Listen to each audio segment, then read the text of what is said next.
members of Congress, they've alerted world leaders, and now the president will tell us officially Bin Laden is dead. Tonight, I can report to the American people and to the world that the United States has conducted an operation that killed Osama Bin Laden, the leader of Al-Qaeda, and a terrorist who's responsible for the murder of thousands of innocent men, women, and children. It was nearly 10 years ago that a bright September day was darkened by the worst attack on the American people in our history. The images of 9/11 are seared into our national memory. Hijacked planes cutting through a cloudless September sky, the Twin Towers collapsing to the ground, black smoke billowing up from the Pentagon, the wreckage of Flight 93 in Shanksville, Pennsylvania, where the actions of heroic citizens saved even more heartbreak and destruction. And yet we know that the worst images are those that were unseen to the world. The empty seat at the dinner table, children who were forced to grow up without their mother or their father, parents who would never know the feeling of their child's embrace, nearly 3,000 citizens taken from us, leaving a gaping hole in our hearts. On September 11th, 2001, in our time of grief, the American people came together. We offered our neighbors a hand, and we offered the wounded our blood. We reaffirmed our ties to each other and our love of community and country.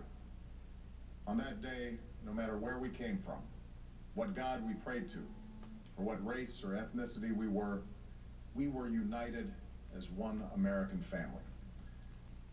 We were also united in our resolve to protect our nation and to bring those who committed this vicious attack to justice. We quickly learned that the 9/11 attacks were carried out by Al-Qaeda, an organization headed by Osama Bin Laden, which had openly declared war on the United States and was committed to killing innocents in our country and around the globe. And so we went to war against Al-Qaeda to protect our citizens, our friends, and our allies. Over the last 10 years, thanks to the tireless and heroic work of our military and our counterterrorism professionals, we've made great strides in that effort. We've disrupted terrorist attacks and strengthened our homeland defense. In Afghanistan, we removed the Taliban government, which had given Bin Laden and Al-Qaeda safe haven and support. And around the globe, we worked with our friends and allies to capture or kill scores of Al-Qaeda terrorists, including several who were a part of the 9/11 plot. Yet, Osama Bin Laden avoided capture and escaped across the Afghan border into Pakistan. Meanwhile, Al-Qaeda continued to operate from along that border and operate through its affiliates across the world. And so shortly after taking office, I directed Leon Panetta, the director of the CIA, to make the killing or capture of Bin Laden the top priority of our war against Al-Qaeda, even as we continued our broader efforts to disrupt, dismantle, and defeat his network. Then, last August, after years of painstaking work by our intelligence community, I was briefed on a possible lead to Bin Laden. It was far from certain, and it took many months to run this thread to ground. I met repeatedly with my national security team as we developed more information about the possibility that we had located Bin Laden hiding within a compound deep inside Pakistan.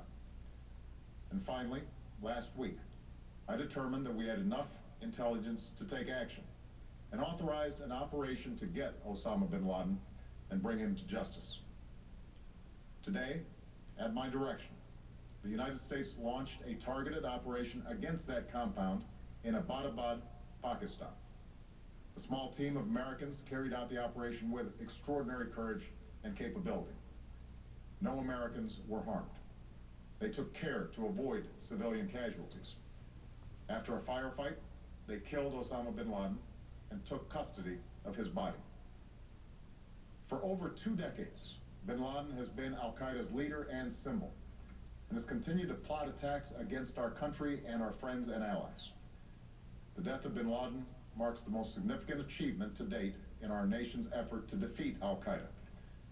Yet his death does not mark the end of our effort. There's no doubt that Al-Qaeda will continue to pursue attacks against us. We must, and we will, remain vigilant at home and abroad. As we do, we must also reaffirm that the United States is not and never will be at war with Islam. I've made it clear, just as President Bush did shortly after 9/11, that our war is not against Islam. Bin Laden was not a Muslim leader. He was a mass murderer of Muslims. Indeed, Al-Qaeda has slaughtered scores of Muslims in many countries, including our own. So his demise should be welcomed by all who believe in peace and human dignity. Over the years, I've repeatedly made clear that we would take action within Pakistan if we knew where bin Laden was. That is what we've done.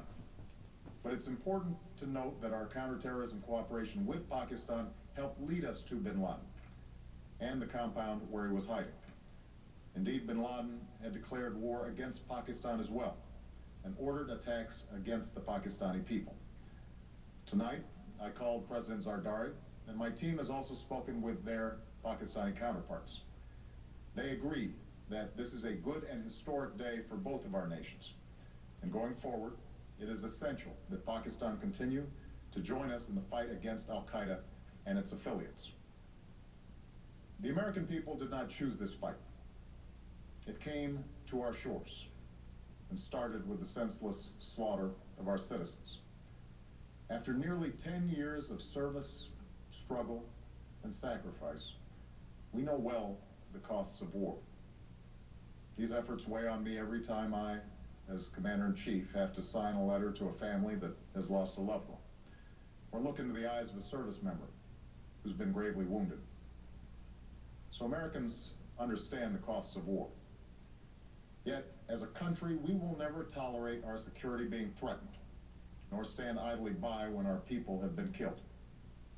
We will be relentless in defense of our citizens and our friends and allies. We will be true to the values that make us who we are. And on nights like this one, we can say to those families who have lost loved ones to Al-Qaeda's terror, justice has been done. Tonight, we give thanks to the countless intelligence and counterterrorism professionals who've worked tirelessly to achieve this outcome. The American people do not see their work, nor know their names. But tonight, they feel the satisfaction of their work and the result of their pursuit of justice. We give thanks for the men who carried out this operation, for they exemplify the professionalism, patriotism, and unparalleled courage of those who serve our country. And they are part of a generation that has borne the heaviest share of the burden since that September day.